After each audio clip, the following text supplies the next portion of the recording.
Not on this one. Not on this one. We got pre-roll ads coming in. Oh shoot, I forgot to take that thing off. Well, that was not a good shot on that. But hey, welcome to the show. Yeah. It's another week of the Hangout. It's another Thursday. We're hanging out. We're doing all the fun stuff. We're talking news. We're doing our project. We're drinking whiskey. We're hanging out.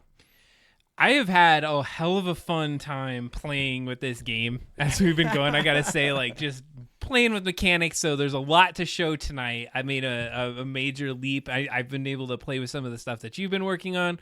I think we're in a good space. I'm excited to keep grinding away at our game, right? Skull Bobs. Oh man, me too. And we've been very like nuts and bolts focused, like building sprites and building, the platform and getting like things together.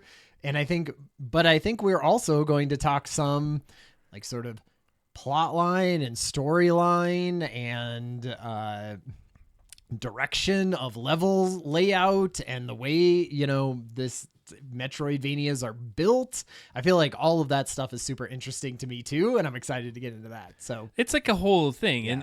And I think people sometimes approach like a game build or something like, I'm gonna build a game because it's really exciting because they just played a game. Totally. And I think you and I have realized that this was gonna be something that was a big effort. So we said at least a year for sure. Right. And it's gonna take a lot of work.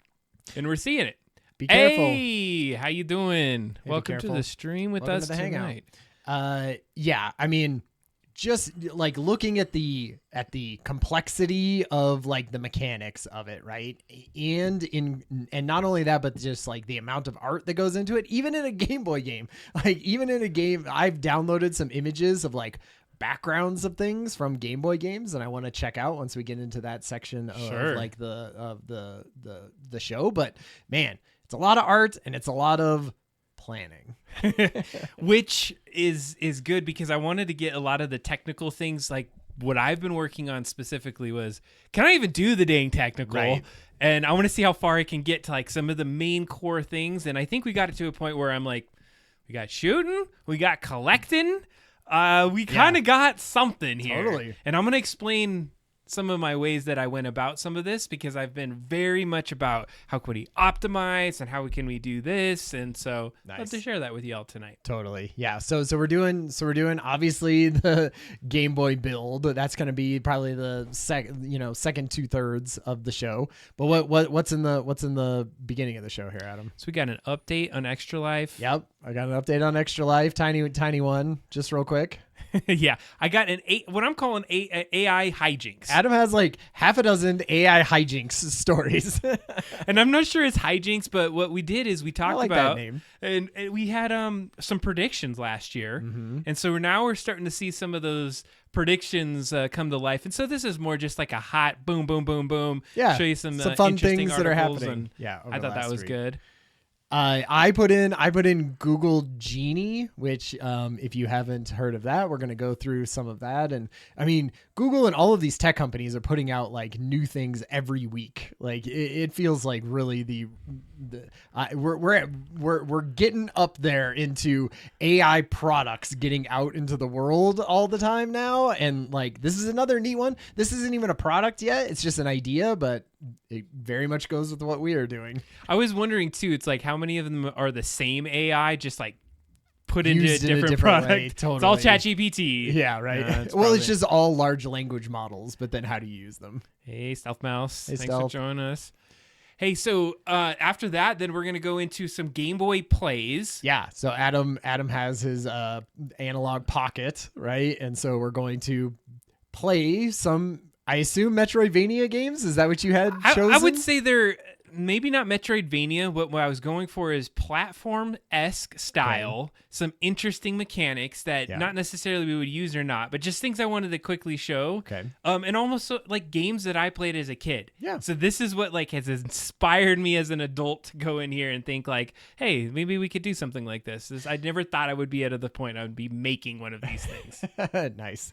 No, I love that. And Adam's been pretty good about just like using the cartridges on the the analog pocket. So it'll be actual games that Adam plays. And if we have some time, I'll load our game onto it and play it off of the nice. pocket, which Cool. is just fun to play our stuff off the cartridge. That's actually part of the thing. Totally. I've been looking into it. Apparently, Garbage Pail Kids, just as a quick sidebar, there was a Garbage Pails Nintendo game that was just released.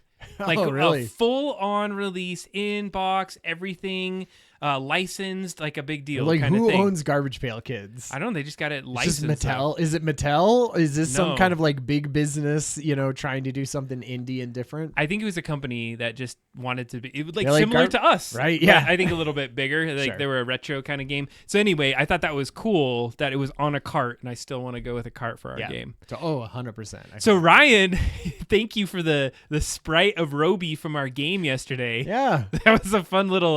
We had a know? fun little video, so we may show Yeah, that. Adam should just post that I will. after this. Like it'll be a YouTube short or something. It is. It's on YouTube too. Yeah, we did a little bit of sprite work.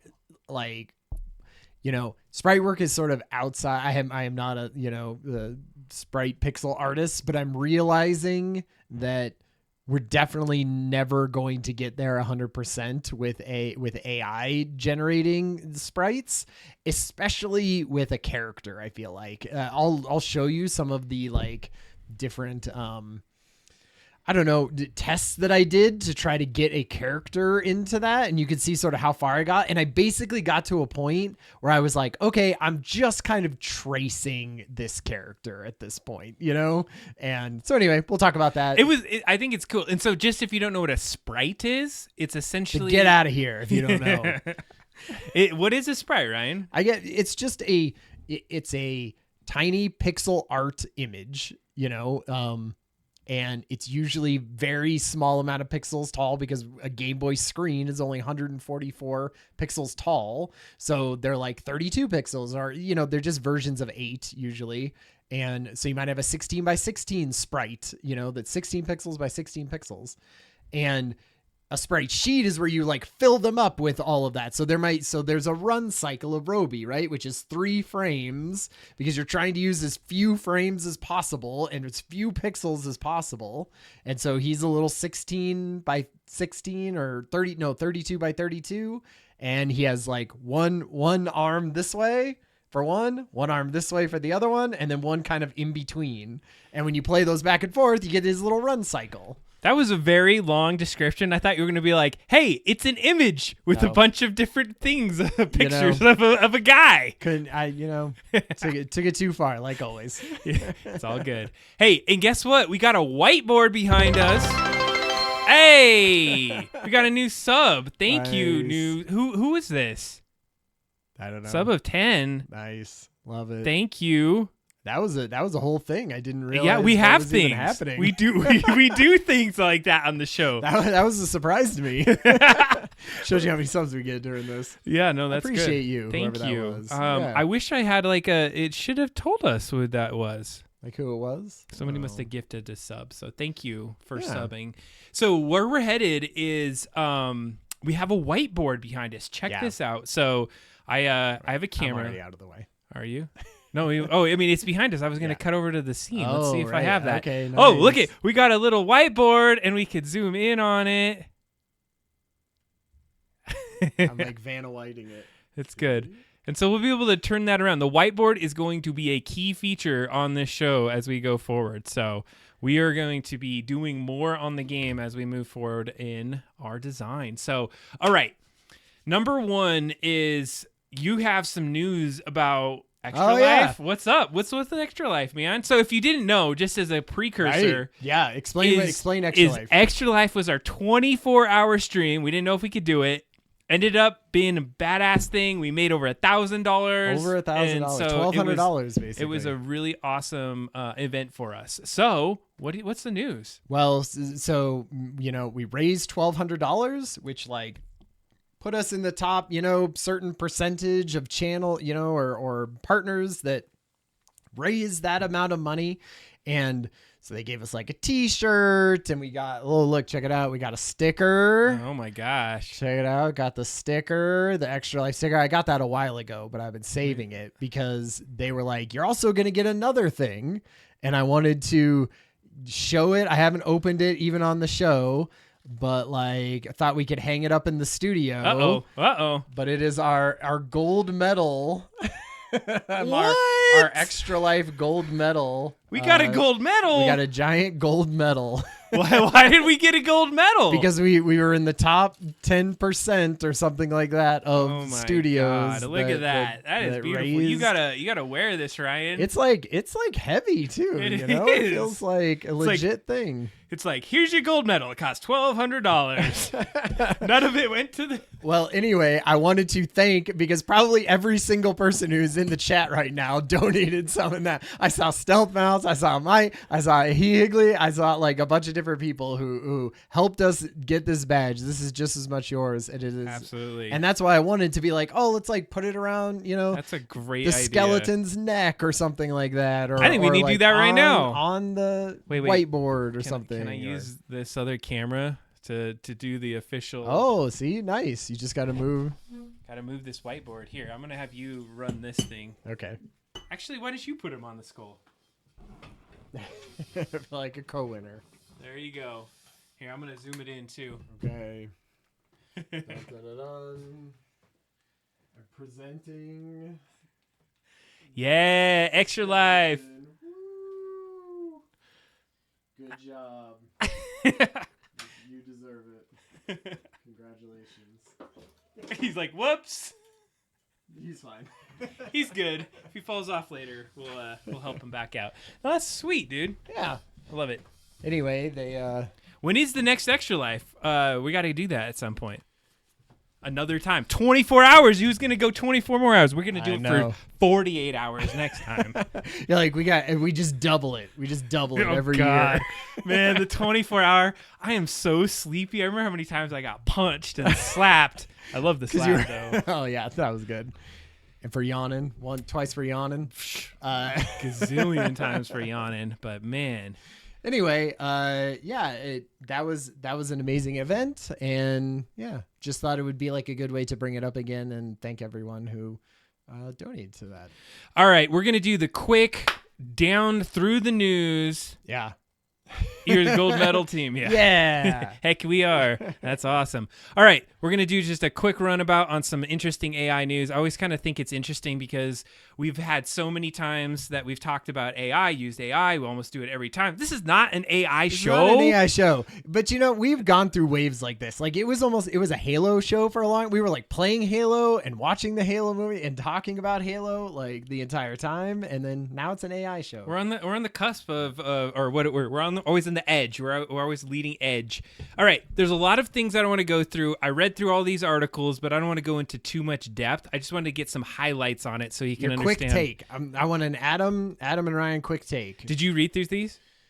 I glanced at them. Okay. He's glanced at some of these. Let's see how this goes. Okay, let me get our pop-up. Oh, yeah. All right, first one out of the gate is things called ghost kitchens. So, I knew this from Mr. Beast. Have you heard about Mr. Beast with the ghost kitchens? Well, give an insight. So let's just talk about what ghost kitchens are for a second. So it's like the idea that they're using AI-generated food on apps, so you can't even get this kind of food, and you're getting sometimes something delivery that doesn't look anything like it on the app. Because they're not ghost kitchens aren't like restaurants that are serving these things, right? Like so that was the problem. Like if you order a Mr. Beast burger, if you've heard of this, you can't go to a restaurant and buy a Mr. Beast burger. It has to be delivered to you. And there's no Mr. Beast restaurant that is cooking Mr. Beast burgers. All it is anyone who says that they have the ability to be a kitchen can get ingredients or a list of things that make up a Mr. Beast burger or whatever any of these are, right? And so then, you say, hey, I got a kitchen that can make some crap, whatever. and then I'll just make sure that it looks like this amazing, AI generated stuff so that it tricks people into buying it. And of course, it doesn't look anything at a like premium nonetheless. Yeah. So it's like you can't even trust your DoorDash or your Grubhub Right. because at this point, it's an AI generated piece. You don't know where it's being made and slapped together in somebody's kitchen somewhere, just getting delivered to you, and usually at an extra amount of price. So watch out there if you're using Grubhub and any of these DoorDash. Did you see one last thing before we go? Did you see that the Willy Wonka experience that went viral? I did not. They were like, it was in the UK, and they were like, come to our Willy Wonka. It's going to be this magical, crazy thing. And they advertised it with AI art that made it look like this explosion of color and this amazing thing. And you see pictures, and it was $40 a person to go to it. And you see the actual, it's just this giant warehouse with an 8x8 sheet pinned up on the wall, half fallen down, of a Willy Wonka background and 3 or 4 little chocolatey looking things. And they didn't even give out chocolate. They only gave out jelly beans too. Sounds terrible. Yeah. So AI, you can't trust it. That's what it's going to be, right? That's what this is. Hey, this is Quick Takes. And now we're talking about Willy Wonka, sir. All right. Quick Takes. Bankers will see 3/4 of the workday transformed by AI. So if you get into this particular article, they're talking about how AI can likely take over 80 or 75% of, or whatever 3/4 is. Yeah, that's 75%. Yeah. 75% of the jobs that are happening right now in the banking industry. We were talking about jobs that it starts to take, and this isn't a great example of where that's coming in. They were saying that the kind of analysis that it can do, it could bring things up really quick. Yeah. Very interesting if you're in banking. It just shows that it's going to take a ton of white collar jobs, right? And so then when that how much pushback is there going to be when it gets to that? I don't know. Do they have a date when they think it's starting to happen now? They're starting to integrate it into some of those different pieces. So they're just saying this is the things that are happening this year. Is you're going to start to see banking a little bit different. Yeah. And it's going to affect the people that are working in those areas. Hey, it's going to affect 75% of every industry, kind of thing. if I had to guess. Next up, this one's a good one. So this maker uses a Raspberry Pi and AI to block the noisy neighbor's music by hacking in nearby Bluetooth speakers. So I just thought this was an awesome one. We were playing with the Raspberry Pi. Yeah. Basically using some interesting pieces together to basically block his Bluetooth speaker of this of his neighbor through the wall. It was pretty hilarious. Did you read through this whole article? Yeah, I did. So is it listening for the speaker to turn on or something? Is that what it's doing? Or is it listening for the music to start and then or is it just pushing out a thing that blocks everything all the time? It's listening, and then it's basically trained to stop listening to specific music and block things as it goes through. Okay. So all right. It's he can tune it to say, I don't want that kind of music, and I'm going to block that kind of particular thing. I just thought it was funny that people are using it in interesting ways. They're like, my dang neighbor won't shut up their music, so let me just develop a device and have AI and block it. I don't know how universal it is, but I'm sure you could sell that to a ton of grandmas who live in apartment buildings. Yes. Who want to block their neighbors. This one's not fun. So if you know that the CEO of NVIDIA, who is also making the AI kind of video cards that are out there, so it's a little suspect, saying that kids should not learn to code. Leave it up to AI. It's controversial. They've said that kids should learn to code for a lot of years. Yeah, exactly. That was the whole thing, right? Everyone should be learning how to code. That was just the thing. He wants to sell more NVIDIA video cards, so don't code, so you could use the AI to get through that. I feel like this is just the exact same thing. It's gonna eat 75% of every job, right? I don't know what job is. Did you see the thing that I posted on Discord?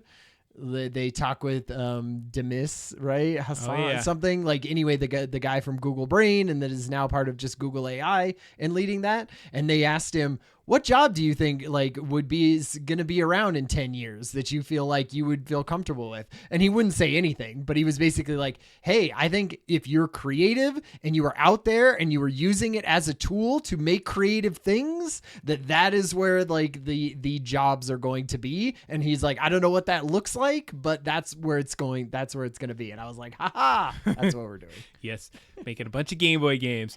Interesting. Microsoft engineer warns of the company's AI tool creates violent sexual images and ignores copyright. So Yikes. if you're familiar with Copilot, that's a piece of Windows now, the Windows OS, and you can go and it's plugged into ChatGPT. But apparently red teaming, and we talked about this last time, but red teaming is essentially putting folks in there to try to break it, see what they can do with it. Or just haven't seen it before. So or have not played with fresh eyes. In this particular case, this guy was trying to push images through and was super surprised at what was coming out of it, and it was not great. And it was like, what was that?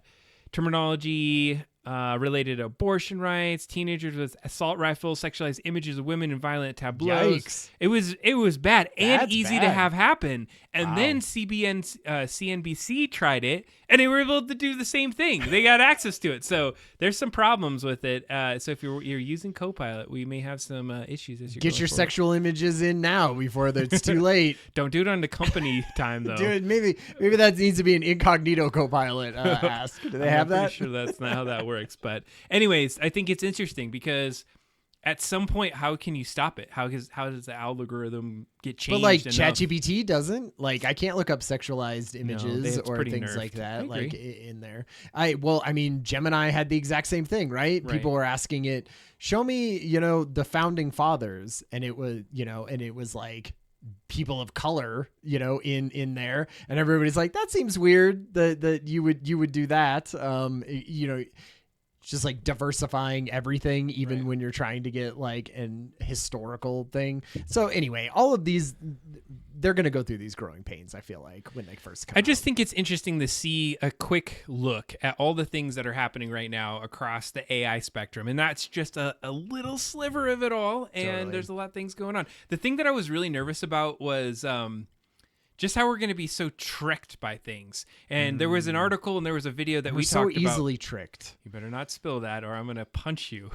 It's under control, Adam. It almost went on this keyboard, right? Ah! So one of the things that I was saying though is that there's so much like trickery that could happen that we're gonna get to this point where the only way we're gonna know is like I'm gonna physically have to go and walk up to you and like be able to like, are you a real human? Right. Okay, yes, so I can trust you. But you may have like an AI on your what would it be? A contact lens? Right. It's tricking my augmented reality. You're speaking to me using some sort of like Vision Pro version 6. Yeah, it's going to be bad. All right, so there it is. If you have any insights, any articles you've been reading, give them to us Totally. on our Discord. Let us know in the chat. I mean, what have you been seeing out there? Is there something that you want us to take a look at? Is there there's an AI specific that we can start to look at and play with? I don't Totally. know. Like, Disturbed by Gazul, like posting good stuff in the Discord of just like things for us to read and look at, which is always fun. So that's where we get some of that. Wait. So I have one more. So we have one Uh-oh. more. Yeah, what is it? Okay, so this was a thing. It came out like a week or two ago, and it's basically a research project at this point, which I feel like a ton of that is going on just because of Google stuff. And what this is like, this is part of Google DeepMind, and it's Google Genie.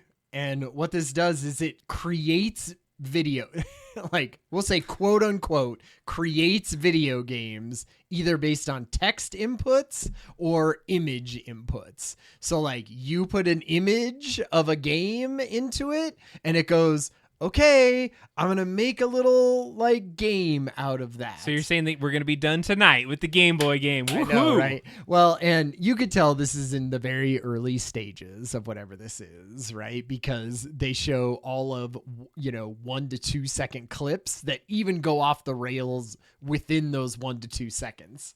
But hey, we were in this same exact seat 1 year ago today and saying that exact same thing about text to video. And it looks like that, that new Sora and all that kind of stuff is like come a long way. Ooh, look at this. I love that.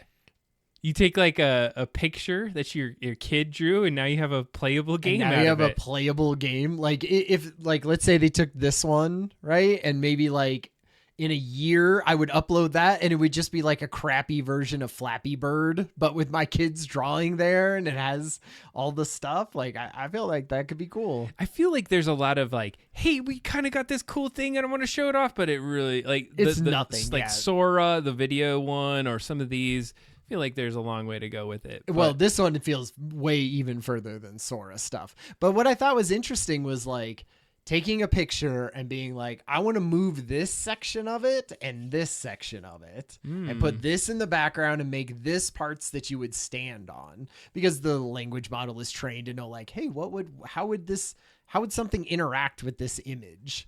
And I was like, that's pretty cool. I could see, you know, tons of interesting and fun games being made just like based on imagery. And if it could just have like know kind of what a platformer is, and then you could just build a bunch of like, you could just take a sprite and have it in the background and then be like, great, now make that a video game. Well, and you know, I was thinking about that is that it feels like everything we're going towards is just custom, like custom music, custom games, custom. We're going to be in the future, and I'm like, I want to play this sweet platformer in old retro style, but I want it to have like this crazy thing in it, and I get to play that because I dreamed it up. See, what I think it'll be like, you'll play games about news stories that happened 2 hours ago, you know. Like, so something will happen and you'll be like, oh, it'd be cool to play like that wreck in this racing, you know, race car race that I saw today. Oh, go play that in this thing, because it'll be so easy to make all of that stuff that it'll be custom and instantly delivered, basically. But it's the thing is, I don't think there's this mass people that go to that game. If you could do your own version of it versus my own version of it, I mean, we'll see how that all plans out. Yeah.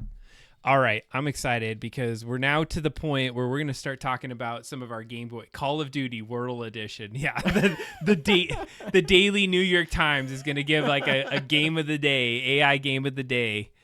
Just a completely different game that takes like, you know, 30 minutes to play through. It'd be amazing. About the new, and I learn about the news of the day through your gaming experience, through my platformer. Oh my god, that'd be hilarious. That'd be great. All right, I think we want to get into a little bit of the Game Boy plays. We're gonna get into the core of the game. So thanks for jumping in early on, getting our little AI kind of fix out for the day. So I haven't been using AI extensively for what I've been doing up to this point in the game. Yeah. I used it a couple times just to see like, how can I do a pixel art? We talked about it last time. I found that you can get pixel art out of it. You just scale it down and you have to still mess with it. Yeah. So I did it a little bit, and then I tried Pixelfy a little. But I've been just really doing my own pixel art as best as I could. Yeah. My pixel art is not as good as yours at all. And I just needed to put my hand into the pixel art just so I could get something going. So I can have the mechanics of it. So we're going to get into the game that we've been building. And actually, we will show our game in just a little bit, because I want to go into some of our analog pieces, and I wanted to show you some of the research we've been doing. So just to give you some heads up, Ryan and I have been building a retro Game Boy game on a platform called GB Studio. So we're learning GB Studio. Ryan is learning how to do pixel art because he's usually not constricted with how he's done his thing. So you said it was what? Kind of hard. It was. I was challenged by it for sure. It's like a different way of thinking about it. Like a compression of scale and size, and the thought of even reusing certain pieces over and over again is like, you know, in the days now where you don't care about how large something is, you know, like you're just like, whatever, it's however size, who cares how big it is, just download it or print it or look at it. You're like, oh no, I only have, you know, 8 pixels to work with here. And that's, I think, what's so fun about it. That's what makes it retro, right? Is that it's this old pixelated thing. I was playing a bunch of games this last week, And one of the things that I always loved is that the Game Boy would come down and say Nintendo, and it was all pixelated in the text, and I was like, oh, so good. But then I played a couple. I played what was it, Tomb Raider game? I think it was on a Game Boy Advanced. Okay. And they had a bunch of screenshots in there, and they were really bad. You could barely see anything in it. It was hilarious just to see. And it was like in the 2001. I was like, really? I guess that was 24 years ago. Right. But we've made a huge leaps and bounds since that time. Like handheld games on our phone are like a bazillion times better than what we're doing. Totally. So I pulled out some old cartridges. I updated the analog pocket. So I got to give hella credit to Mike Azul because he helped me understand how to upgrade this thing, how to get to the different parts and pieces. I was going about it all wrong. I found some like guide online. I was trying to go through it, and I was like, man, I can't figure this out. So I gave him a buzz, and he showed me through it, gave me some insights on how to do it. Not only that, but he showed me how to use AI. This was my one AI piece to develop a Python script to be able to go in and download a bunch of ROMs that I was looking for from a website, so, which was an amazing experience for me because I haven't really done a lot of that stuff. So, for example, I would go to a website and I would say, hey, there's one ROM out of 1,000 on this page that I want. So I would click it, download it, unzip it, put it on the thing. Yeah. And so and spend 2.5 hours doing that while you watch a show. Freaking script. You just go boop, boop, boop. You hit a button and it literally goes and hits every single link on the page, downloads it into a folder, and you have everything in one place. And then, so I tried to take it a step further and I wanted to see how I could do it. And I created a Python script that said, hey, go and look at this folder and unzip all of these images. Oh, sure. Or these games. And so that was my little thing into it. So I started, and it did? 100%. Nice. So I'm starting to see how coding is a huge part of this. And I know, I learned some things. I heard said you don't even learn how to code. Yeah, there's this guy. ChatGPT is going to do it for you. You got to know how to look at it. And so I know you'd have to talk Mike Azul and see if he has any insights on what he thinks about that. But what we got in the back here is I got my Game Boy setups there. So we got a lot of Game Boys. So Game Boys. So if you see on the right, at the very top right is Mega Man 2. Okay. We got Home Alone. Original Home Alone. Original Home Alone. Okay. It even has Kevin McAllister on there. Of course, with the classic Kevin face. No. He probably hates that so bad. Of course he does. You got RoboCop 2. You got a Game Boy Color, Game Boy SP, original Game Boy with a new shell, and there's actually you can see the shell of that Game Boy right above it. To be honest, of those three games, I bet the worst one is Home Alone, but it's probably the one that we need to look at the most because it's actually like inside of a house and in a thing and walking around like an area like us, as opposed to RoboCop, which is just a gigantic Oh my God. city. How did you call it? You called it so hard. That's the one I wanted to show you so bad. All right, so we're gonna play that one a little bit. We're just gonna do some quick hits on it, and then we're gonna get into our game. Nice. The other thing I was going to say is we're going to play this one on the Pocket. Now, at the very, very bottom of the screen that you see right there, you see a cartridge with some black thing underneath it. That is a new cartridge, and the black thing underneath is called a Benven, and I think we used this before, but that's how I load our game onto that cart. Okay. So what I can do is I can put the card in there, plug it into the computer, and then I have that game loaded in when I oh right, because that has some kind of like USB-C port on it or has something. Has a USB-C port. That thing is 3D printed, and somebody went and developed a way that they can move the thing, and that's also how people take those ROM files off of the carts. Oh really? So if you had any Game Boy game and I plug that in, I can get to it, pull the ROM off, and then like put a different ROM on. Like if I had some really rare one or something like that. You could totally do that. But I mean, pretty much all the ROMs are available online. So that's how it goes. So what I'm gonna do is I'm gonna grab that analog and we're gonna plug it into the dock, which I have, and then we're gonna see how that plays. Nice. I remember, and I guess you don't have a microphone now, but weren't you saying the dock was sort of messing up? Did you fix that?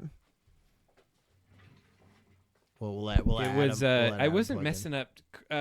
What happened originally, it was messing up, but then I updated the firmware. Oh, sure. And it worked out. Okay, so great. What we'll do is I'll bring. This is that Benven, by the way. So what it does is it just has like a little connector here.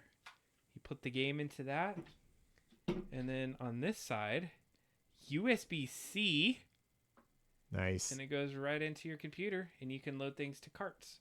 So we'll do that in a little bit. So which game, Ryan? You get to pick. Which one do we want to play first? Oh, we have a couple other ones. I got a Castlevania game, Mega Man 2, Bugs Bunny 2, and Home Alone. Let's play Castlevania. Okay, so we'll do a Castlevania. We got to pick 3. We're definitely doing Home Home Alone. Alone. 100% Home Alone.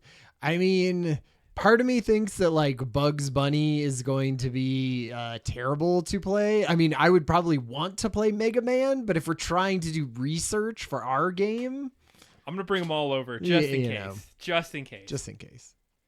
All right, let's get this show on the road. How are you going to play it in the dock? Do you have... What do you mean? Oh, You're just going to like lean over and play it while it's put in the dock, or is there like a Bluetooth controller or something you're using? these are all great questions, Ryan. This is Mr. Poshish you're talking about So of course he has an 8-bit though. here. Yeah, and I actually had that before I had any of this. Yeah, those are great. I don't have one, but they are cool.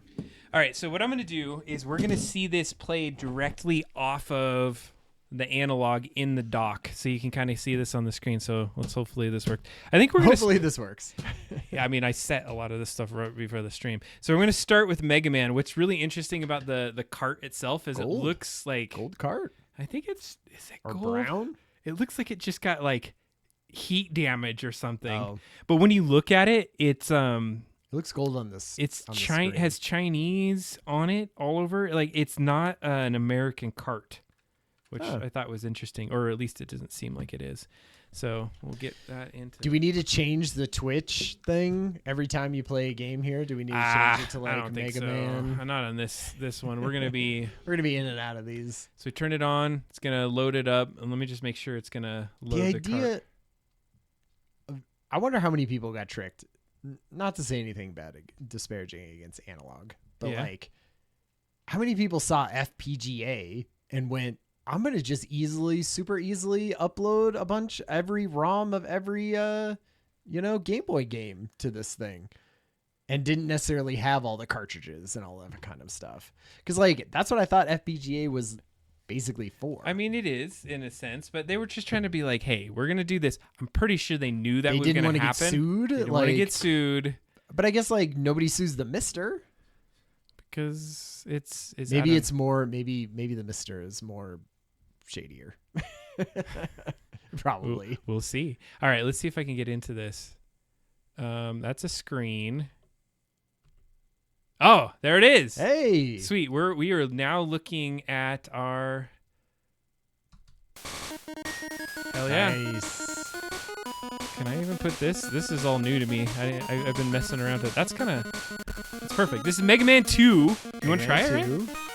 Right? Sure. There we go. Which buttons we got? A and B. Just A and B. This is kind of hard too. Clash Man. Well, what's it? We gotta like. Usually there's an order, right? So looking at the sprite, like this is kind of the thing that we would think with ours. Like, with your little running dude, Yeah. that should help. Oh, this is the. Go ahead.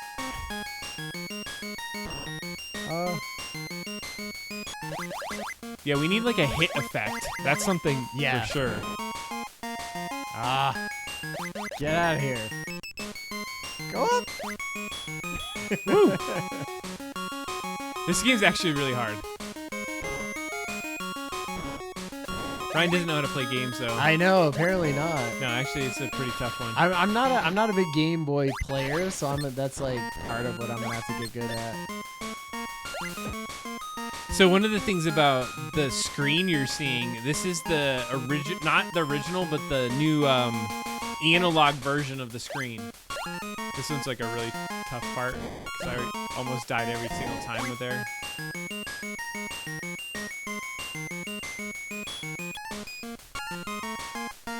So like Game Boy games were very simple, that you had a little like puzzles on everything, like jump at this point. You almost have to memorize it every. Yeah. Oh, what the hell? I didn't realize that was there. I'm teaching Adam things about Game Boy right now. Heck yeah, he is. Get out of here. You about to explode, buddy. Okay. All right. So we're gonna. Well, what can we learn? What are we learning from this? So the first thing is run cycles. That was the thing I was really, and then the shooting. So what happens is, okay, It's gonna be hilarious. I downloaded the entire Mega Man sprite pack. Oh, you did? For the Game Boy. So like literally our Roby is like part of his like run up and down the ladder was me staring at that exact sprite. Oh, this sprite right here? This sprite exactly. Well, I'm glad right we played here. Mega Man. That's Totally. great. And being the heck? like, you gotta shoot him twice, I think. Well, I got him the first time. I thought, okay, Yeah. Oh, and then he disappeared. screw that guy. Out of here.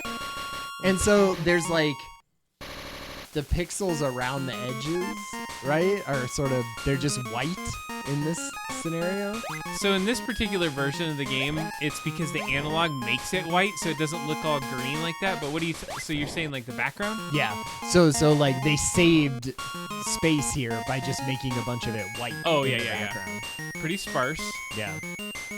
making little puzzles. And like if you think about, oh man, so if you look at the thing that those platforms are going around, doesn't take a lot of tiles to do that. You need like Right. one corner and some One other up pieces and of down, it. right?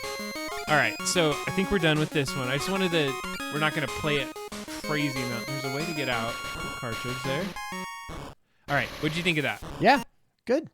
Okay. Like also just the feel of jumping up and down and shooting things and stuff like that, important. So the thing that was different is it's about shooting in that game. Yeah. So that's not what I think we wanted to do. Yeah, well, in terms there's of a the game. there's a whole thing. I feel like we when we get to the part of like learning about this. Okay, I'm gonna throw in RoboCop only because it's probably one of the. I loved it as a kid because it was the first game that I really felt like I beat as a kid, and so This has got played on the stream before. it has. And so what I wanted to show you, it's a difference on this particular version, is hopefully wait for the screen to go. So a menu, and we may have to have a menu or something like this. They have a continue. Wait, there's 2 players? And they have a high score. Okay. God, I wonder how 2-player works. Fuck you. Yeah, that is kind of a thing. So what I liked about it is you have your shooting, but the sprite of the character is bigger. So you got like, look at you like a duck. Oh, look how many different versions of him as he ducks there are. Yeah. That barrel always kills people for some reason. Shoot him straight in the face. Like His 5 tiny times. little gun. I didn't even notice how tiny it was. Oh crap, that guy. He shot you right in the butt. So this one's about. So this is like brick texture in the background, right? And platforms to jump on, and it's hard because you're like losing life and you have specific. So look at the HUD, because the HUD is something that I think we're gonna probably think about. Now the background I thought was interesting because you have that city in the background, so I can't jump back really to see it. I went a little bit further. But I like that it gives you that ambiance that there's this big city in the background without having to use a lot of. Yeah, it shows like, hey, I'm outside, you know. And it also, I feel like, it's not everywhere either. Like they only show it at certain angles. See, there's that city behind there. Yeah. So we'll just play through this first level. So I think about the enemies. They're almost like all scripted, like run this way, and these little. What dudes- about like the falling? You know, like that's interesting. Like the little floating down bombs. And like what level they're always shooting at, right? So when you jump up onto that platform, got you're shot getting like shot in the face. And he waits until you jump to shoot. Well, and I think it was just like my timing was bad. You're like, yeah, you could probably time it better. So boss battle. Yeah.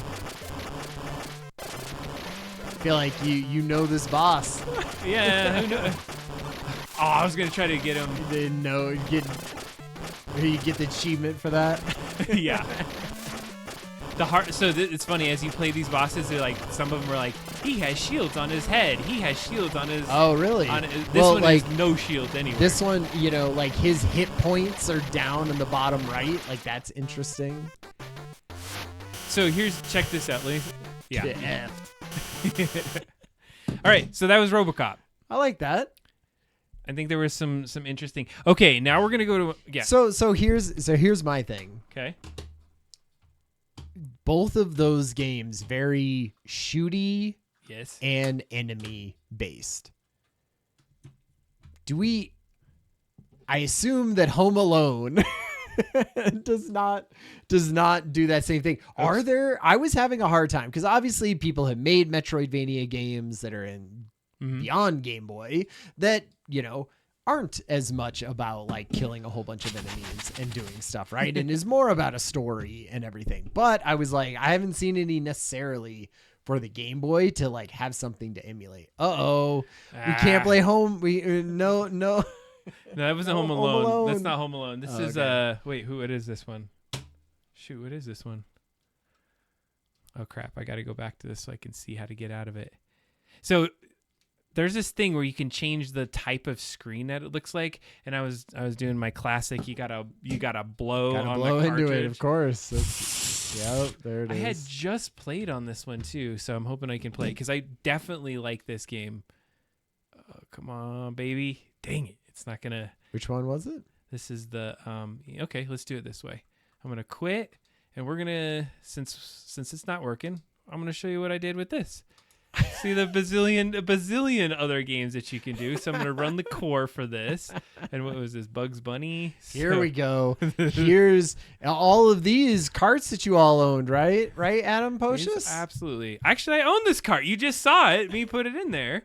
Classic Nintendo screen dropping down there. Nice. Okay, so what I liked about this game, it's very much a puzzle game. Okay. So you have some interesting things. So what this does is you hit every one of those boxes, and every one of the boxes is a puzzle. Okay. So what we're going to do is I'm going to collect the keys. And you're kind of chased by some enemies. You're just finding the keys. That's all you're doing? Well, now I get this little thing so I could shoot an arrow if I need to. Now the little bastard's going to go up there. Man, that's quite a jump. So I got him. Not gonna get those keys, huh? Oh, okay, but they just weren't. Yeah, there. Yeah, okay. What does W mean? Warp. It's a warp. Hammer. So I've clearly played this game. Yeah. So I want to get it past this level because I want to show you the second one. So that's it. It's a puzzle game. Okay. You're running away from one single enemy. Character about the size of our character. Mm-hmm. You have an objective. You're kind of getting away from the enemies. You get one hit, you're done. Okay, that's it. And you restart that level? You restart that level. So in this case, I'm going to show you one of my favorite things about this game. And it's this little hallway. So let's see here. Wile E. Coyote is going to come down this little hallway. And you can go up and you pass him. Oh, crap. Another guy. Ah! You pass him on the hallway, huh? Yeah, look at those two sprites are all jammed in with each other. It's like a monstrosity. It surely is. I wonder if I could kill both of them at once. Hold on, I'm going to try this. Oh, just one of them. Oh, crap. So you got to be strategic in which ones you use. So if I go down here... Oh, crap. I shouldn't have done that. Oh! Oh, how did I kill him? That was with amazing. The bomb? You had a bomb. I did, but I just spammed the key and Nice. it broke it. So here's some things that I liked about this. So I want to show it. Number one, going into doors and having these little rooms. Now, of course, these little rooms, you're just going and picking up a key. Sure. I'm imagining these rooms could have some little puzzle things to it. Or just like rooms that you're searching, looking for, pieces of this. A-Sprite, yeah, so be careful. Adam turned me on to A-Sprite, was like, you got to download this. I downloaded it for $20, and I was like, why am I using this? Photoshop could be doing this exact same thing. And so for a while, I just used Photoshop, and then now I'm starting to see the A Sprite like why I would spend $20 and use it as opposed to Photoshop. So, yep, everything that I've been doing lately has been an A Sprite. I like A Sprite. Okay, I think we're gonna skip Castlevania unless you really want to play it. Maybe we We're can't. making a Metroidvania. How could you skip Castlevania? Oh, that's fair. I should have probably got Metroid then. I have Metroid over there. The only reason I was gonna say is because I think you really need to see Home Alone. That's true. But all right, let's see if we got this. All right, we're playing this one off the cart. This is an original cart of Metroidvania Adventure of. Wait, why is it white? Maybe I'm not playing it off the cart. Oh, maybe I'm not. This is the bad thing about carts. Sure. All right, so I'm gonna quit. So I'm gonna quit out of that and we're gonna go to my over list here because I own it. Don't worry Nice. anything about that. And what's it? Castlevania. What would it be? Be careful if you have. I love that. It's been fun and inspiring my pixel art. If you have pixel art tips, I'm looking. I'm looking for them. Things to think about. Ways to create it that you found out are good. Any of that. All right, here we go. Castlevania. This is the one. Original. This is original Castlevania. This is the same one that I just have the card in. Which one is that? And it's you'll see in a second. It's like Adventures of Castlevania, the Castlevania Adventure. Okay. 1989. This is when we played during the 24-hour stream. Oh, nice. Notice how the screen looks pixelated right there. I need to figure out how this works, but you can change between these different modes. Let me see if I could show you there's that mode. I always have a problem switching. Okay, so there's the LCD. This is almost what it would look like on a Game Boy. Yeah. See if there's another version. I am still screwed up on how which you buttons which buttons you have switch? to select in a button, and it seems like it's always inconsistent as to how it switches between those things. But anyways, I'll play it in here. So this one you have a guy. He can duck, and he can basically melee. Yep. And in certain cases, the melee will turn into something different where it'll have a bullet. So see how he got a power up and now his whip is a chain whip? Yeah, longer, right? So this one is really about jumping and meleeing. Yeah. Now I got 3 little buckets of stuff, so now I can shoot something every time I whip. And did that only last a certain amount of time? If you get hit, you lose it. And you really have to be pixel perfect on what you're hitting. Ooh, a jumpy one. I like that guy. He got smacked. That's why he got his jump. Oh, is that he doesn't jump at you? So what happened is I whipped him, and so then he got smacked back, but he didn't die on that first hit. I see. Crap, an eyeball. Oof. I lost my gun. Or my I see. My bullet. Lost it again. Probably been nice to get that a minute ago. It's clearly invincibility. So it's almost. So it's like you hit him and then he jumps over at you. And see, that's what I like about these enemies is they're somewhat predictable. Yeah. Wait. I think it's and not too crazy, right? They're they sort of come one way, and that is a perfect one where you're you want that, so you're gonna have to time it out perfectly. Of the oh crap, I hit the wrong button then. I like that little sound effect it has. Oh crap! Say background. Yeah, it has I don't know, are those hills? Yeah, and what are those candles? They're just floating there, I guess. Those little candles. All right, so just a quick hit on Metroidvania kind of style thing. So this is Castlevania. We could look at Metroid in a little bit if we wanted to. Do you feel good on this one? Yeah. Okay. So let's do Home Alone. Timed up there. At the there's the Triniton screen. For whatever reason, it wanted to show me that one. All right, we're we're gonna go into this next one. I don't think I would want anything timed. I hate it when things are timed like that. Oh, you mean like to get the level done? Yeah, or to collect a certain amount of things or any of that stuff. Maybe. I guess I could be convinced, but I usually don't like those types of things in games. All right, we're going in for Home Alone. Home Alone. This is the We're not making the Home Alone game though. Is the this thing. is the coup de grace, the ultimate game for tonight. Home Alone. Definitely not. Okay, at least it loads. I like it already. Who the hell is that? It's the what? It's the. I don't know. Is that THQ? Distributed by THQ. Distributed by THQ. All right. All right. I mean, it has the Home Alone theme. I like the house. Sure. Very simple. This is the logo. Look at that. I mean, you can tell. I guess. Okay, here's what I like about it. First of all, tiny. Look how tiny he is compared to that dresser. so that's what's part is a little pea shooter gun. And what happens is, what you were saying before is if we have a platformer, Yeah. and you're jumping just super high, Mm-hmm. it's not going to feel realistic or not feel good. So one of the first things that I appreciated about it is that you can get so you can open up and I don't know if I could get there fast. I don't think I can do it on this one. Like you can open these drawers and then jump up on them and get up on things. Oh, okay. So you can get some vertical on things.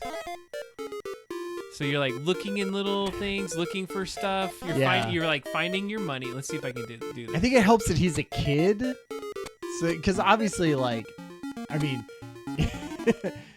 the ratio of this, he would be like 4 years old. But I guess they're being like, it's close enough. Okay, here's the next part. Oh, crap. So you gotta wait until he comes over by you? Oh, okay. So a little puzzle, and then you get your thing. All right, so in this particular game, you're taking all your stuff, and you're chucking it into the basement so you can go put it in your safe. You shoot little, it's a bean shooter. Oh, I guess you have to jump over him up. So this has a lot of the things that I think are game. Going into rooms. Yeah. You have kind of interesting things that would be in those areas. Yep. This feels very much like how I could see being, okay, now you're in the back room of the thing. I love that. Did you see that? Boom. So in this case, there's a little bit of... Who is that robber? Is that It's Joe Pesci? It's supposed to be, I think. But so what I like about this is that you can't, it's not just like I can go, oh yeah, I'm going to jump up on that one. You really have to kind of go a little bit at it. I like that. Yep. Because I think it makes it more playable. And of course I played this enough to know that you have to do that. See, buddy. Is there any reason not to just be shooting him a bunch? No, you can, he just goes down for a little bit. Now as it starts to get a little bit further in the game, so let's see if I can get this. So see how you have to It just how does it know to go back in? It just only stays out for 1 second. Yeah. Once you get on it, then you can go. So I like that. Yeah. That would be a neat little puzzle. If you went over here and you a simple did puzzle. something over here and then it released a drawer over here and then you could do something a little different. I like the idea of selecting a thing and some sort of animation happening that reveals something or does something. Because, you're right. There are still enemies and there's still things that you need. Just the black void. I love that. Coming down the stairs. Ah!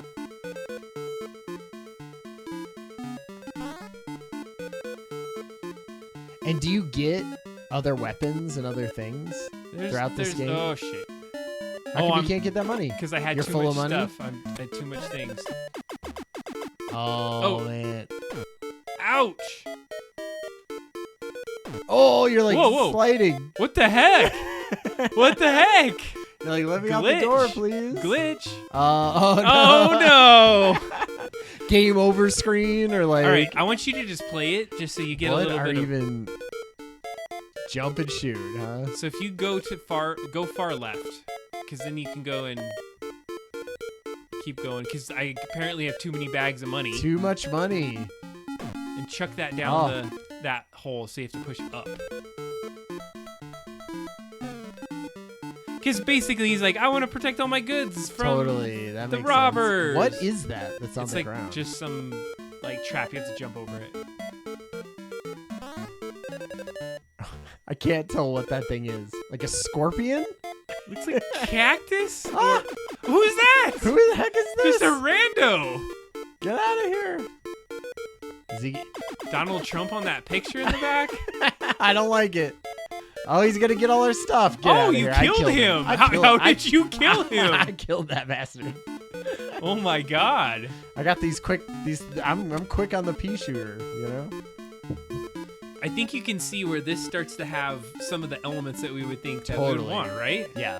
Like limited jump, right? Sure. So that you're not like jumping up into the ceiling. See, I can't get up that. So there might be a thing that you have to get to do that, and I don't know on this particular one. Okay. He's got a lot of rooms in this house. You push like up to interact, right? Yeah, Is that the thing? That might be a good. It's just like grind that table. Yeah. What? He stole that thing and ran out. Oh, get back here! He's out of there, man. Damn it. Oh, no. All right. Hey, I like that. Hey, Talon, what's up? How you doing, man? Welcome to the stream. Hey, we're just we're playing on the Analog Pocket. We're about to get into the game design. You came in at a good time. So, is there an ad break right now? Pre-roll ads are on. Hey, you know. We're gonna take a quick break while the ads are playing. So I don't think it plays the same for everyone, does it? I don't know. Does it play? It's like when you log in to see the thing, it plays. I don't know. I think there's specific ad breaks that everyone would hit. So then we can do that. Oh, just have like, all right, let's go get a drink or whatever, so you don't miss anything. I was thinking about that. It's like it's your little break. I can see that. Not playing ads there. All right. Fair enough. One earlier. Okay. Yeah, we're to the point where like, no, it's like, hey, you don't have enough ads on your channel. Yeah, like, yeah. Do not put ads on put this more thing. ads. No. They force you to put some ads. Yeah, so when we got to this point, the benefit to us is, number one, we got all kinds of cool little triggers and things we can play with. The other thing is that we have longer times that our recordings stay on there. And as I was thinking about it, if we're doing Game Boy game stuff, we could do some pixel animated things on the channel. That would be really fun. Like totally when people sub and whatnot. You're like our little Roby running. So what we just got to see was the Analog Pocket in action, playing some cartridges. Very cool. But do you think, like, I loved how you called it, that Home Alone was probably a similar game as to what we would look. Because honestly, I've been sort of looking for a game like that. I'm glad that I'm going to be like looking at, Home Alone sprites, basically. I wonder how tall little it has to be 16. Wait. What was his name in that? Kevin McAllister. Kevin, that's right. All right, so I'm excited here because now we get to play our game and we get to see some of the things that we've been working on. So before we get to that though, I'm gonna make sure we can swap over to this other screen for a second. Okay, we're going to be using our whiteboard in just a little bit to do some of our actions, but it's right there. Yeah, it's right behind us. It's beautiful. It's like there's so many cameras in this crammed little room. It's amazing. This room looks gigantic on stream, though. From what I've heard of people who've come in, it is absolutely gigantic. What are you talking about, Ryan? You're like our crazy warehouse studio. So what we're going to take a quick peek at is we're going to look at our game board, and you're going to get to see a little bit of what we've been working on. So we're going to get Ryan's sprite in here just for a little bit. So what I wanted to just give you kind of a heads up is what I had been working on. this last week. I'm not going to show it. It's over on the side of the screen. Oh, okay. But what we have here is our game world. And up in the left-hand side, if you click on that, there's all these different things that you can adjust. And so if I go to sprites, this is what we were talking about earlier. Sprites are a way that you are able to, hey, did I put Roby in there? Oh, I did put Roby in there, but I have not set him up yet. So we're going to use him in a little bit. Ryan has been working on Roby. I set him up in another version of the game that we played. We'll have a fun clip on there in just a little bit. But I wanted to show you our player setup. This is a sprite sheet, and essentially it's just an image. And of that image, and you can see there's little cubed squares everywhere. Each of those squares makes a difference. There's a reason that you have them. So if I go over to this image right here, you can see that I grab this square and I'm grabbing a piece of that leg off the square. And actually, I'm just going to delete this bottom part so you can kind of see how this works. I come over to this part of the sprite sheet and say, I need these 2 legs. So I kind of highlight those legs, and then it brings it up here, and then I can go and drop it on to this piece of the sprite sheet. Now, I'm in an animation state, and what a state does is what happens in an idle state. When this guy is just sitting here, what happens is it'll just be these frames that you see at the very bottom of the screen. And last time you'll see that I dipped him down a little bit, and then he kind of goes back up. That's a benefit of being able to like have the sprites in different pieces, so to speak, on here. And one of the other things we did, and this was due to Mike Azul, is put a little blink in there. So we had I have this little black pixel essentially in here, so I could drop it on to different pieces of this as we go through. But what we're going to do is let's play the game. You've already seen some of this, and this is not truly a full game. What we have here is the mechanics of the game. All the graphics up at this point, except for a few of them, have been just more placeholder, not the game itself. And this is not really how the game is going to play. But what we wanted to do was say, okay, can we get a guy on there that runs around? Yeah. Check. Right. Can we get a guy on there that can shoot a little pistol or something and kill things? Yeah. Check. I had that last time. So my next then can you get AI? Can you get little guys running around so Doing you can stuff. like get them? Check. Got that. What else could we do? What was the next thing we needed to do? We needed to pick up items, basically, to be able to collect things or use things to gate areas off, so that you had to be like, hey, you have to get a key in order to be able to open the door, is kind of the most simple version of that. And so that's what I worked on this last time. So I'd say this is about, I don't know, 8 hours of work or so, just to kind of get this thing all squared away. So one of the first things that I did is I started to put doors in our world. So I don't think... So that's an example of a little landmine that I put in there. But in the upper left-hand corner of the game, you'll see the 3 hearts. That's one thing. So now you will get hearts decremented based off of hits. You won't die in this even if you lose all your hearts, because I was just like demoing it. So like if this guy, if I bump, see how I'm bumping into him and the hearts were just going away. I don't even have like a hit animation on there. It just goes down to one last half heart. Okay. So one of the things that I was doing is you could still shoot things, so you can get that idea. What I didn't want to do is be able to just like be dying all the time and having to start over while I was testing. So that's why I don't die.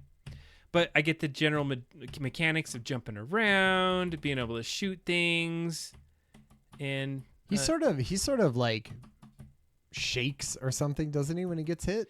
So yeah, I put a screen shake when you got a hit. Okay. So here's the first thing that I want to show you. And before I grab it, I'm going to... So there's a little Game Boy that's blue. Okay. This is the new feature that I put in the game. I push the select button, and now you have an inventory menu. Right. So in the inventory menu, those are like little slots in each kind of corner. So you have a Game Boy, a key, a page, and a vial that you need to collect. Okay. So what I did was I tried to figure out a way that I could collect things, and I figured out like a methodology for it. So I basically mapped to a key that when you do this, it goes to another screen. Now, one of the bad things about this is that, and I'll show you, is if I kill something, let's kill this guy over here. So I killed him, right? Mm-hmm. There's no guy in here. And this will be something I have to figure out. If I go in and, I don't know where I killed him, and I go into the screen and come back. Yeah, that guy is there. I noticed that like it'll reset. It basically resets the whole progress or whatever. Because I got to the level where you have to kill all the enemies. Yeah. And I was like, oh wait, I need the key. Like, wait, didn't I collect the key? And I went into the select screen and came back out, and then they were like all around me again. And I was like, what the heck? Ah! Yeah. So I think that's something I could. Sure. I have hey. a way to fix that I was thinking about. So let's see how this works. When you have the enemies that are like on the platform, do you set like you just walk back and forth on this platform? Is that kind of So I did. You can say go from this point to this point, or go. I have it basically saying either go randomly 2 steps, or random to the right, or randomly 2 steps to the left, or randomly 5 steps to the right, or randomly 5 steps to the left. I see. So it's pretty random on that one. So in this case, let's see what it's like to collect something. So once I collect it, got a Game Boy in your slot. Cool. So we got an inventory, but of course everything resets as you go through that. So Ryan missed the key. So I have doors. We didn't have any animation. You can go back between the doors. Nice. Because I figured you might want to go all the way back to something. Sure. And we probably are going to want the enemies to respawn when you go through doors. I think so. That feels like a Metroidvania thing. So not when you go into the menu, but when Yeah. you go through the doors, when for you sure. go through the doors. So there's another thing. There's a page up there. So you scroll the page. Now we got the page in the Game Boy. Okay. This is where you missed the key unless you went back through it and you figured out where the key is. It's in this area. Now this is one of my favorite ways to get the key. Is how do you get the key, Ryan? Boy. I don't know. So what you have to do, and I put a little hidden thing so you could respawn the thing over here. Oh crap! You gotta rocket jump yourself up. You have to rocket jump up. Nice. Got it. Got the key. So that's a fun part. So up to this point, I got the key, the Game Boy, the page. Okay. Now imagine this in a gargantuan map. We're putting those things everywhere around the screen. Yeah. You'd be able to do that. So I'm getting hit, of course, a lot. So this was one of my first glitches that I did.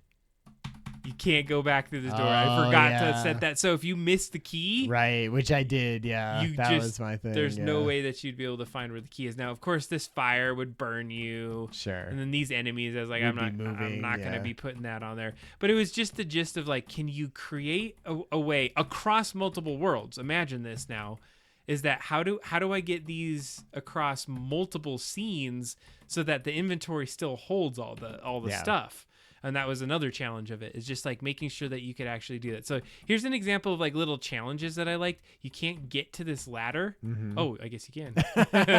You're not supposed to be able to get to that. Sometimes the ladders I thought were sort of weird. I had a hard time like getting onto the ladder or getting off of the ladder. I was like, get off of the ladder. Like, and I don't know how much of that is just sort of like, we can change that. You can't like fine tuning of something, I guess. Like, but I don't know how much you could sort of fine tune in that. We totally can. And so what it ends up doing is you have to have some sort of sometimes a script that like if you're on this part of the ladder, you get off and you do the thing.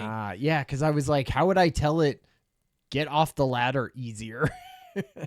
There's some ways to do that. So there's the last thing that we needed to get, which is the vial. So you get the vial and you're good to go. And now you're at the end of the world. Now, I made it so... I don't know what Okay, 7 more enemies, 5 more enemies. Oh, yeah, so I could show you that. So this particular part of the game is if you shoot things, you see it decrement in the upper right. So 2 more enemies. There should be 2 more. And I'm not going to go in inventory and bring them up. So the cool thing is that what I was trying to do is that when you get the enemies, it turns into a little skull at the end. So that's fun. Nice. So if you did not have the key, that door wouldn't be opened or you wouldn't be able to get through it. It does open if you kill all the enemies. But then when you come up to it, it says you need a key to open this door. I actually made it to where the first round when I didn't have inventory is that you had to kill the enemies to open the door. So I just never took that off. Okay, sure. So typically you have to have the key to get there. If you didn't have the key, it would say, hey, you need the key, and you win the game. And then you can play around on the windscreen, right? I love that. Oh yeah, I love that. So you're so if I hit this, just tell it talks about our little game that we're making, and you can run around on here. Love that. Boop. And then if you fall back in, you're back in the game. You're back in the game. I don't know. It's awesome. Good little loop on there. I love So what I wanted to do and what I wanted to show Ryan is how do you get your character to Roby, the character that he just gave me. Yeah. So what I'm going to do, and this will give you just a little demo of what we're working on, is this little like play button you can pull into different pieces of the level. I'm going to pull it into this one. This is my development stage. And so this little play button is going to be where your character starts. So you can skip all your initial title screens and throw yourself right into any part of the world as you do your testing. So as you guys all help us test this game, if you get GB Studio, I guess we could give you the whole game, but we may give you versions of it, like, you're starting in the development room, go play with this. Yeah. And we'll give you a script for it, or not a script, but a web page that you can go to. But let's set up our character. Yeah, because I just gave you basically like 5 sprites, something like that. Now, one kind of. We're going to go into game development, and I think we skipped the Metroidvania, but if you don't mind, I'll just show you the sprites, and then we'll get into the design side of it. Totally. So if you go into the sprites mode, we already showed you this. This is how a sprite is set up. We're going to set up a new sprite. And how it works is over in your game files, which I'm going to bring out on the screen, here's your game files. And what will happen is you'll get into there, and there's going to be some assets, a build file, all these different areas that you can get into. So if I go into the assets, you're going to have all these folders. Now, I put some extras in there, which is the A sprite folder, just so I can keep those separate than the actual backgrounds that are in there. Sure. But if I get into my sprites folder, this is how you actually even get sprites into the thing. You have to put them into this folder within the game. And once you put it into that folder, then they'll show up in this menu. There's no way for me to add a sprite to this menu. You have to put it into the folder of the game, and then it knows that it's in there, and it pulls it in there. Okay. So what we're going to do is we're going to set up Roby so we can use him. And I'm going to be pretty quick with this one. But essentially what we did is this is that file that you created. I come over to this right-hand side, and you have some options, like how big do you want your grid that you're going to be building him on. And then you got to say, what kind of animation type? What kind of things would you want him to do? So depending on the game type you're building, you might have like a cursor. So that's like point and click kind of adventure, platformer player, or if you're going back and forth like in a Zelda style game, there's all these, or top down kind of games. So in this case, we're doing a platformer. So we want to do the platformer player. But what happens on this left-hand side, and it's important to just notice that there's these things called animations. So you got to think, like, if you're just standing there, you're idle right, or you can be idle left. Idle right is just mirrored to the left, is essentially what that does. Right. Okay. So then you have moving right. So you and what you can do is you have keyframes of what would happen as you move to the right or to the left. Okay. And then you have your jump. What happens when you're jumping? And then you have your climb. So we have all those pieces to be able to start building our character. Just because we have the sprite sheet, though, doesn't mean we have the character ready to play into our game. So the first thing that I would do is say, all right, let's set up our idle right state. And if I come into here and I click on it, the first thing I'll notice is that it would be ideal if he was like scooted over just to the left a little bit, because that little piece of hair is actually going to cost us some additional pixels and what I wanted to do before I get into this, I just want to show you. So if I click into this world right now with the current player sprite that we have, the other one, the alien, you only have 96 unique tiles that you can use with all of the sprites, just the sprites. So that's AI or HUD or any of that, like this little grenade. You can only have 96 of those. And right now, like interactive pieces in the front. Right. The ones that are in the front of the screen, nothing in the back that we're talking about at this point. There's some other things we'll talk about later. So in this particular case, 96, we're at a pretty good amount. You know, we have 49 at this point. So I'm going to call that out. So remember the number 49. Let's see what happens when we put Roby in there and see how many that it actually starts to use. Because the less that we can make it use, the more sprite kind of we get enemies and things like that. Absolutely. So this goes pretty quick. So what I would do is I just click and I kind of let's see if I can get this. So I guess I have to go from this left hand to the right. I just highlight that and put little Roby in there. Boom, he's in there. That's idle to the what? To the right. To the right. Now, if we really wanted to, like, what does an idle state look like? You could do this again. You could put another version of him. Now, if we were kind of creative, you could almost have him like kind of duck down a little bit. Sure. So really what's happening is he's just standing there kind of ducking down. Yeah. That could be he's like breathing. He's breathing. Now, the problem is there's only 2 frames. So what you would probably want to do is put like a couple more frames in here to where you'd say, yeah, he would breathe like every, I don't know, let me put this over here, maybe every 4th frame or something like that. Sure. We would come up with some amount. So because that doesn't cost you anything because you're just using the same little pixels. This is all not costing us anything because it's basically how many squares we're using down here. Mm-hmm. So now if we were to play that, we would be able to see that. Now we well, and let me ask you, like, so right now you're bringing in a PNG file. Mm-hmm. If you went into Photoshop right now and moved him back 2 pixels, to be the middle of that, would then it update on this and update on everything that is that pixel? Like it absolutely would.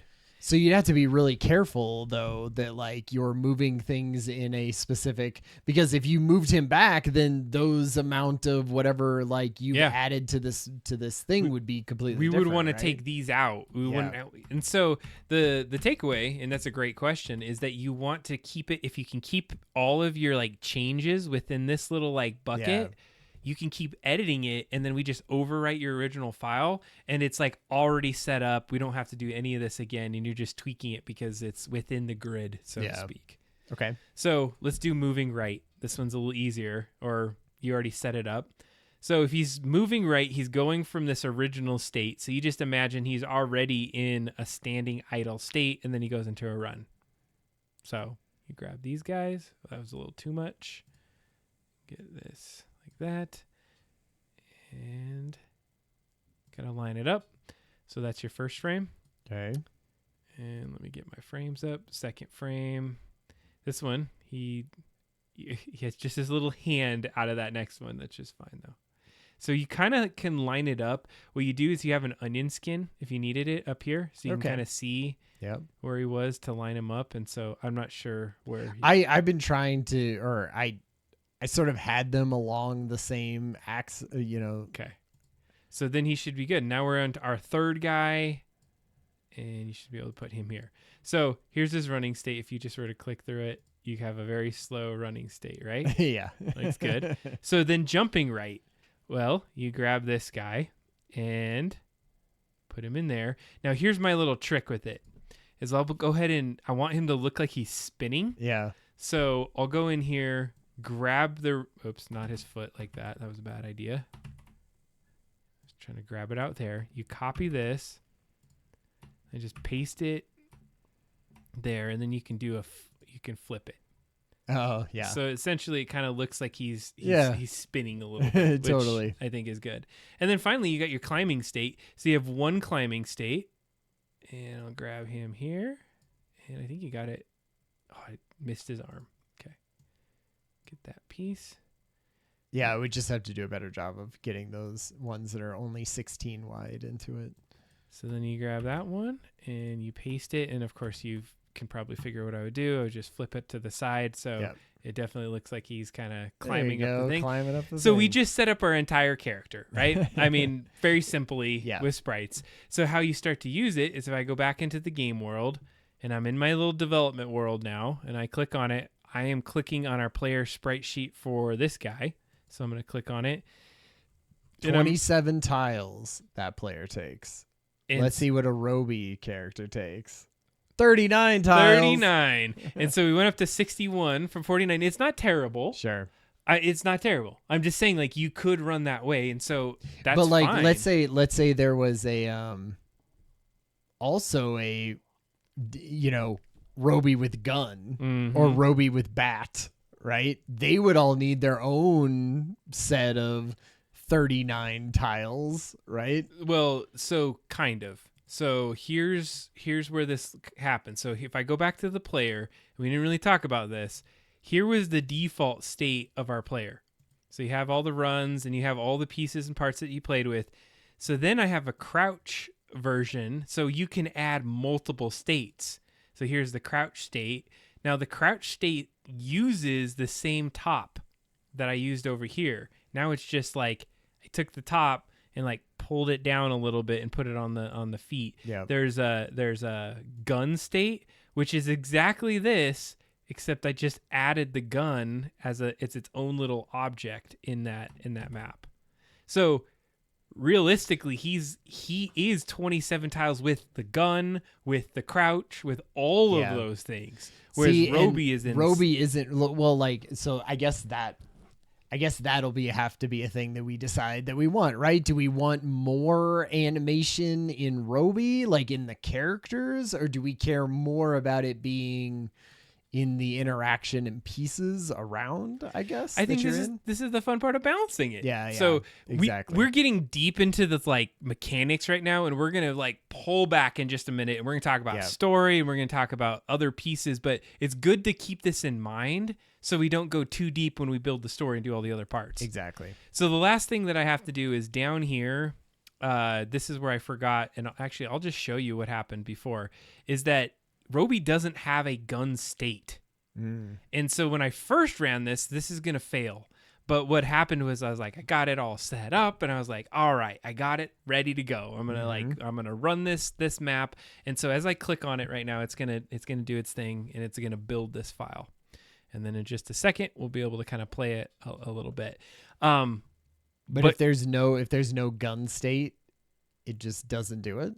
Yeah, it completely borks the thing. And then this is where I was like, what is going on? So this is the fun of having to look at all these things. You're loading up a borked state? I am loading a borked state right now. Right. Now it's taking long this time because this is the first time that we did anything with Roby, so it's going behind the scenes and compiling. It would be more fun to show what it was doing. So this is where I was at before, and like pushing buttons and man. like I was like just like randomly flipping. Like, why is he doing this thing? So it didn't make any sense as to how that was working. It was like, because it was a state that doesn't exist. So if I come back over here, I'm gonna put on a default state, and we're gonna play with it. I've got my Roby host. Hey, it's wait. It's me, it's Roby. I'll definitely put that clip out there.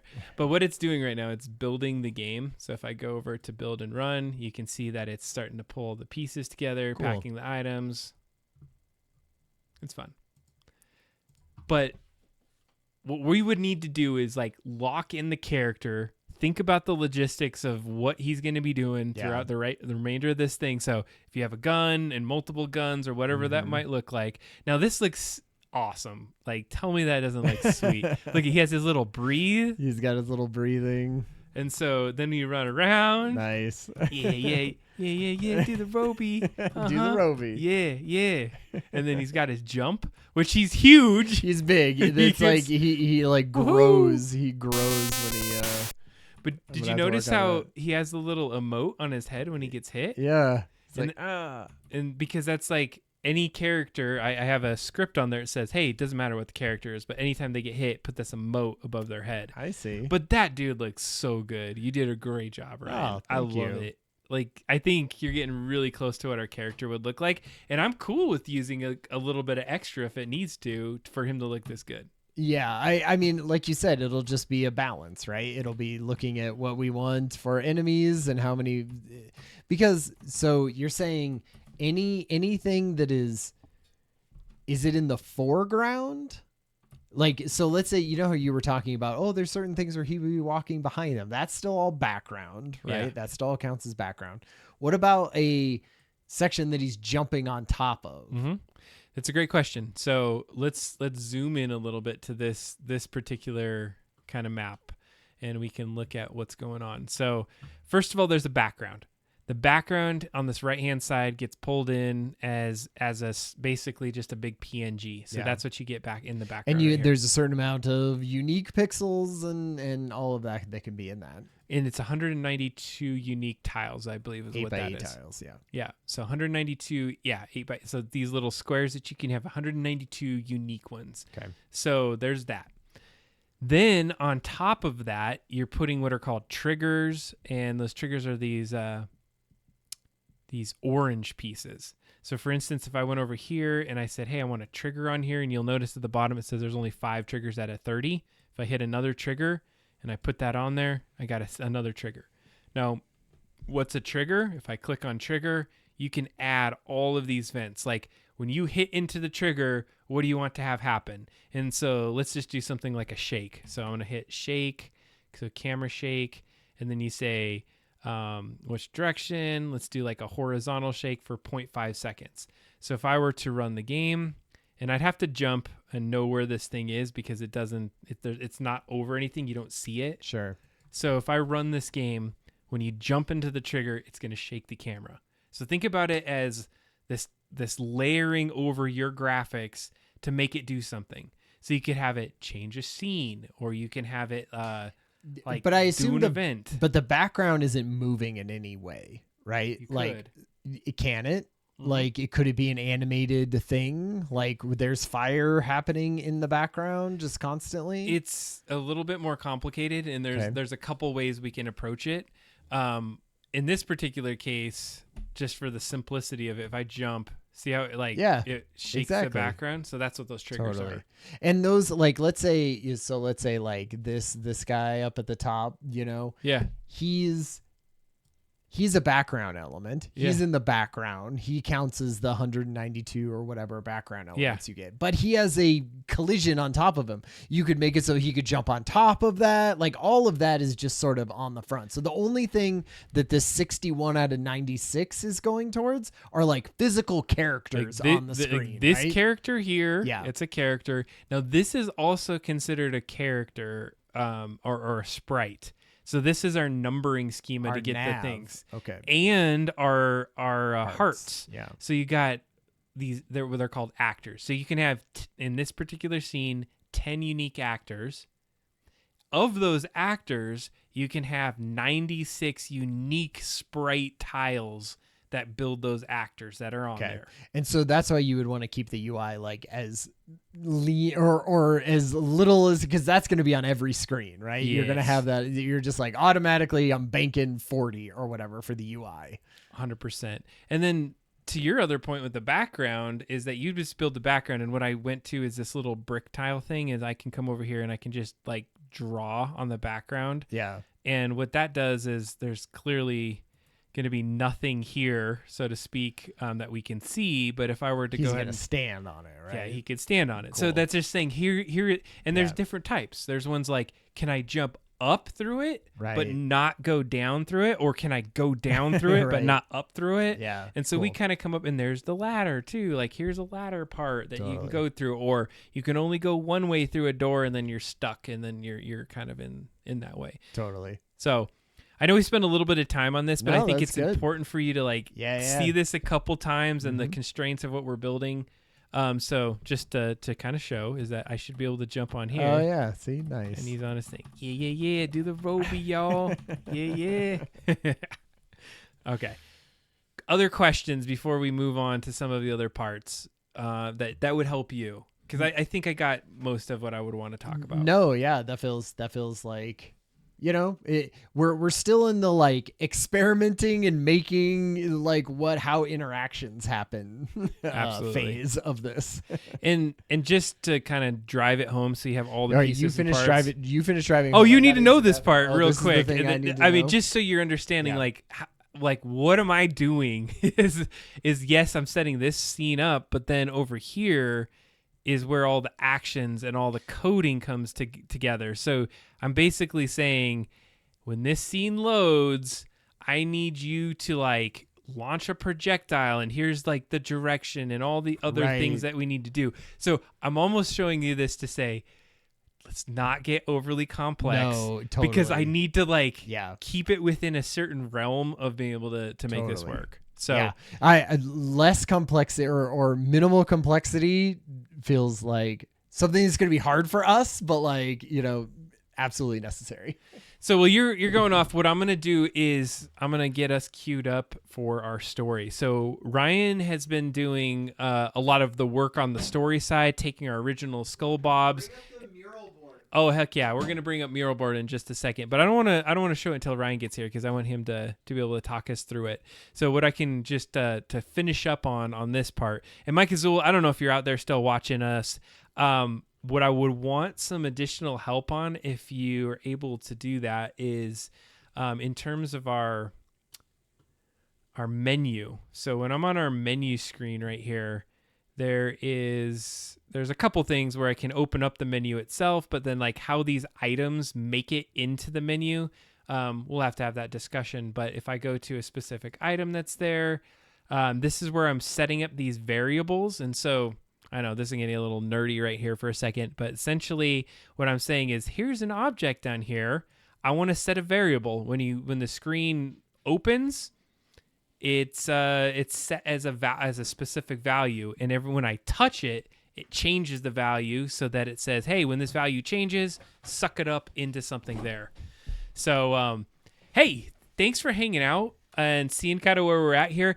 I don't know if you have to go right away. If you want to see like a really interesting thing called our mural board, check it out on the VOD, because this is really starting to talk about the story we did. This is 15 years in the making, Talon, just so you're aware of what's been going on with this. And so we've really, really brought this back from the dead, and we're going to talk about it from there.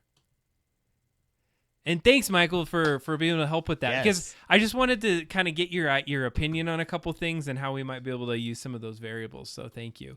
So where we're at now, and I'm going to hand it to you, Ryan. I feel like I've been yapping a little bit too much right here. No, this is good. Like, so basically we were talking about platform stuff. Now we're talking about the storyline of what this is. And this is just like a quick thing that I put together to kind of say, like, where are we at? Where are we thinking it's going, this storyline? And so you saw we have episode 0. If you haven't seen that, it's on the YouTube. You can go check it out on the website, I think, even. Yep. And this is sort of like the prologue of Skullbobs that happened how many years ago, right? 15 years ago. And well, we made it 15 years ago. We made it. In terms of the story arc, yeah, it happened in 1952. That's true. Is it 52 or 32? One of those. It's a 30 or 52. Okay. So, grandfather, big explorer, like came off and did this. So, okay. So what happened between that episode 0 and the beginning of this game? And let's talk about like what had a reaction. Okay. So we'll talk about the grandfather, right? He like got the skull and he started the Skullbob's Tavern after coming home. So he's this big, like, in the news adventurer climbing all of these mountains, finds this crazy skull, basically retires from adventuring and, created this, like built a bar and created this one type of beer that like everyone loves. We were saying it was called like Skullbob Stout from the old version. It was Skullbob Stout he made, and it is like, not world renowned necessarily, but like, they produce it, they put it out into store. It's like I mentioned it, like I think about it as like Yingling from the Northeast, like big brewery, sort of known in certain circles. Okay.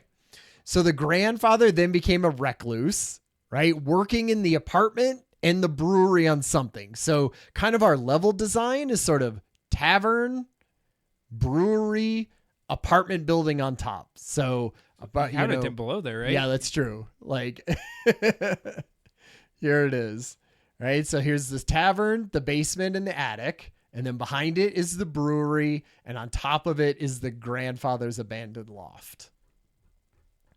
Okay. And then we were saying like the grandfather was not necessarily super warm towards Roby. That's what Roby's recollection of him is, being this recluse that didn't really tell anyone or share anything with anyone. He was like locked away basically and not in his life.